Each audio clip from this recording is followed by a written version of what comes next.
Bom, pessoal, a gente viu um pouco sobre os sistemas econômicos, né, capitalismo e socialismo, suas características principais, suas diferenças, e agora a gente vai ver como que essas diferenças, essa antagonia aconteceram na prática, em forma de guerra, em forma de conflito, que foi a chamada Guerra Fria. Bom, primeiramente, a Guerra Fria, ela tem esse nome porque não houve embate direto entre os Estados Unidos e a União Soviética, e a Rússia.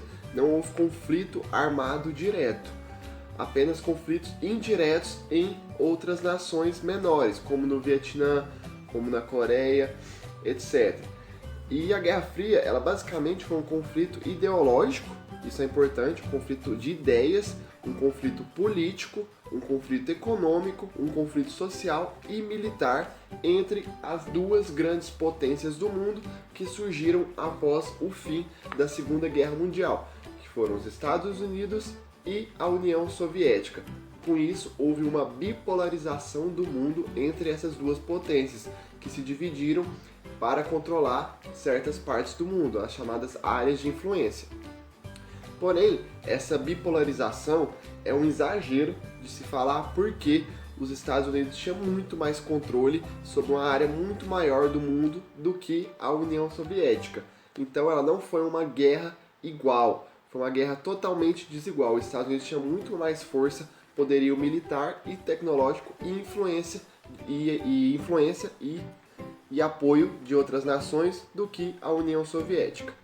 Bom, os Estados Unidos, de um lado, defendendo o capitalismo, que tem suas características o consumismo, o liberalismo e o Estado mínimo, e do outro, a União Soviética, com a ideologia do socialismo, baseado no coletivismo, no bem-estar social, com um Estado forte, controle de economia, que é aquilo que a gente falou nas aulas passadas. O Estado mínimo, no capitalismo, o Estado não tem controle sobre a economia, já no socialismo permanece esse Estado forte, que tem o controle sobre a economia, sobre a socialização dos bens de produção.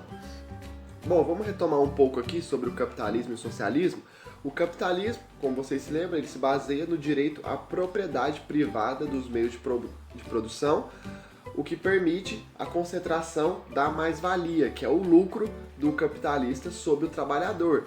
Aquilo que eu falei para vocês, um trabalhador produz ao longo de um mês 10 mil reais, mas ele recebe do fim do mês apenas 1.000. Esses 9 mil é o lucro do patrão, é a chamada mais-valia. O capitalismo ele ainda defende o mercado livre, o livre comércio e a livre concorrência baseada na não intervenção do Estado na economia. Como eu disse, o Estado é mínimo, ele deve apenas garantir os direitos individuais e o direito à propriedade privada. Ele deve incentivar o consumismo, a concorrência, o mérito, a chamada meritocracia e a iniciativa individual. O capitalismo ele critica o comunismo pela falta de liberdade e de impedir o enriquecimento individual e pela excessiva centralização do poder que conduz a ditaduras e regimes autoritários de acordo com a propaganda anticomunista propagada pelo capitalismo. Isso a gente vai ver, uma das principais características da Guerra Fria é a propaganda ideológica. As propagandas que os Estados Unidos e a União Soviética lançavam para lançar suas ideologias e contra as ideologias alheias, contra o capitalismo e contra o comunismo. Já o socialismo, ele se baseia na propriedade coletiva dos meios de produção, certo? A socialização desses meios de produção e na distribuição equitativa das riquezas, na distribuição igualitária das riquezas. Para isso, o Estado intervém e planifica a economia, garantindo assim a igualdade de oportunidades e a redistribuição das riquezas.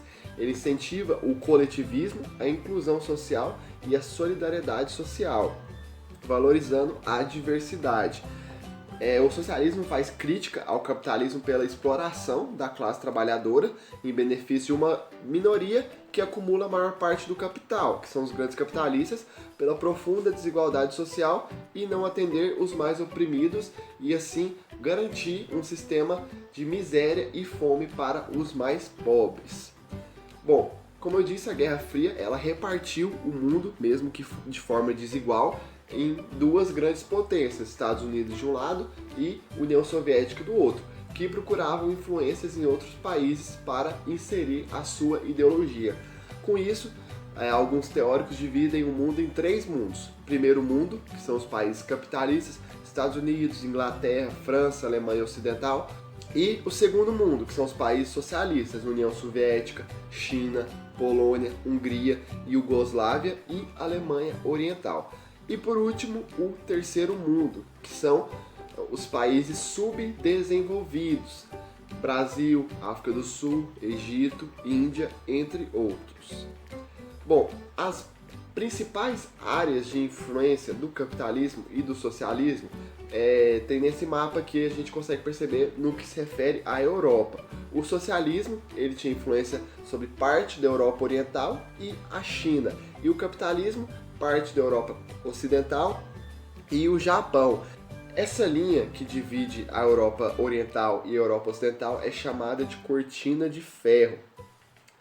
Com o plano Marshall, que é um plano econômico dos Estados Unidos, um plano de incentivo que aumentou o poderio econômico norte-americano, algumas pessoas do lado leste europeu passou a migrar para a Europa Ocidental, para o lado capitalista, por Berlim, passando por Berlim.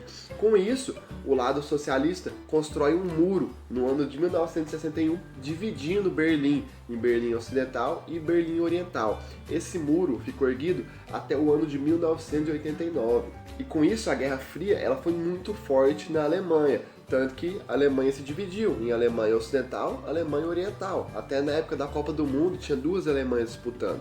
E hoje elas estão unidas de volta, ao contrário de outros países que foram separados pela Guerra Fria, como a Coreia do Norte e Coreia do Sul.